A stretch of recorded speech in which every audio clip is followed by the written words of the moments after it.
Bonjour à tous et bienvenue sur boursicoté.com pour cette nouvelle analyse technique Forex et matières premières avec une paire de devises euro-dollar qui a cassé ici sa zone de résistance des 1.2177 en séance pour venir culminer ici à des niveaux proches des 1.2210, mais cette hausse n'a pas tenu puisqu'après avoir validé ici la zone de résistance des 1.2177 comme zone de support, eh bien on est revenu ici sous ce niveau. Toutefois, ce que nous pouvons remarquer, c'est que les cours ici se stabilisent pour l'instant sur la moyenne mobile 20 exponentielle. Donc les taux de la Fed viennent d'être annoncés et on voit qu'on reste plutôt ici sur une dynamique haussière. Donc on reste ici sur cette tendance. Objectif à suivre donc la zone des 1.2230 et niveau d'invalidation ici en cas de cassure des 1.2080. Sur la paire de devises livre sterling contre dollar américain, on vient pour la deuxième fois chercher ici cette zone des 1.35. Alors on savait que cette zone elle serait compliquée à franchir, hein. Elle correspond à une zone majeure sur la tendance moyen long terme de cette paire de devises livre sterling contre dollar américain. Donc on est venu ici la tester ici avant de repartir en arrière. On a un nouveau plus haut significatif, hein, puisque si on compare ici ces deux points hauts, voilà, on a une légère amplitude donc supérieure sur le mouvement qui vient de se marquer.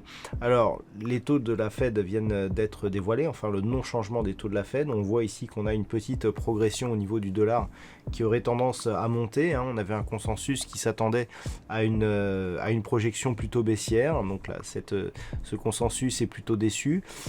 On est en tout cas pour l'évolution de la paire de devises livre sterling contre dollar américain toujours dans une perspective plutôt haussière avec ici nouveau plus haut significatif, un point bas qui au final, une phase de consolidation qui au final du point de vue de la tendance reste largement au-dessus de la moyenne mobile 20 exponentielle.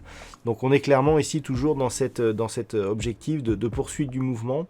Donc et si la paire de devises venait à retester ici cette zone des 1.35 et à casser ce niveau, eh bien on pourra avoir ici une poursuite du mouvement en direction d'une autre zone de résistance majeure, à savoir cette zone ici des 1.36.56.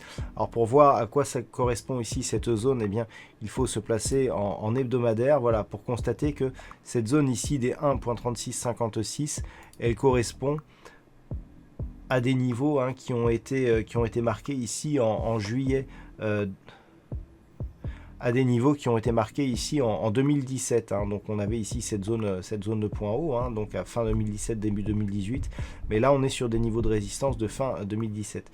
Donc vraiment on est sur des niveaux ici majeurs qui n'ont plus été vus depuis longtemps, hein. On n'avait pas coté ici sur ces niveaux suite à cette zone ici qui avait été cotée en avril 2018, donc on était résistance avant, et donc le fait de casser ici potentiellement, eh bien cette zone des 1.35, eh bien nous enverrait en direction de cet objectif. Donc attention ici à une éventuelle cassure des 1.35 sur la paire de devises livre sterling contre dollar américain.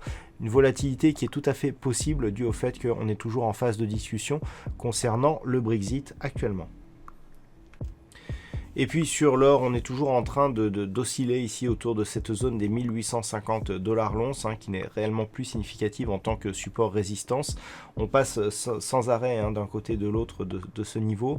Donc par rapport à une vue globale, on est toujours ici dans cette petite dynamique baissière, mais d'un point de vue court terme, un peu plus sur une phase de stabilisation autour de cette zone, hein, des 1850. D'ailleurs, on peut constater ici que suite à cette impulsion, on n'a pas une énorme consolidation et que donc cette stabilisation nous indique que le dernier point haut historique, hein, qui était marqué au-delà des 2070 $ l'once, eh bien influe quand même bien sur une dynamique qui reste haussière d'un point de vue moyen long terme. Il faudrait repasser au-delà des 1980 $ l'once pour réactiver cette dynamique moyen long terme, et donc pour l'instant on est plus sur un signal de neutralisation. Et puis enfin sur le pétrole, on continue sur ce mouvement haussier très, très régulier mais avec si peu de dynamique. On marque ici de nouveaux points hauts significatifs, on s'est approché de la zone des 48 $ le baril. Donc je vous rappelle que depuis que l'on a cassé ici cette zone des 43,50, l'objectif à terme est une poursuite en direction ici des 51 $ le baril, donc autant dire qu'on en est loin, on a passé la moitié du chemin, hein, ceci dit. Donc c'est un objectif qui est tout à fait atteignable, mais pas une date forcément très très proche. On a une reprise d'activité qui devrait être confirmée par un recul du Covid. Alors on sait qu'en ce moment la pandémie n'est pas du tout en train de reculer, donc on est plus ici sur des anticipations, mais dès que ce mouvement bien serait confirmé, on pourrait connaître une hausse un peu plus marquée en direction de cette résistance, donc des 51 $ le baril. Voilà donc ce que l'on peut dire sur cette analyse technique Forex et matières premières. Passez une bonne soirée, on se retrouve dès demain pour d'autres analyses techniques, toujours sur le site boursicoté.com.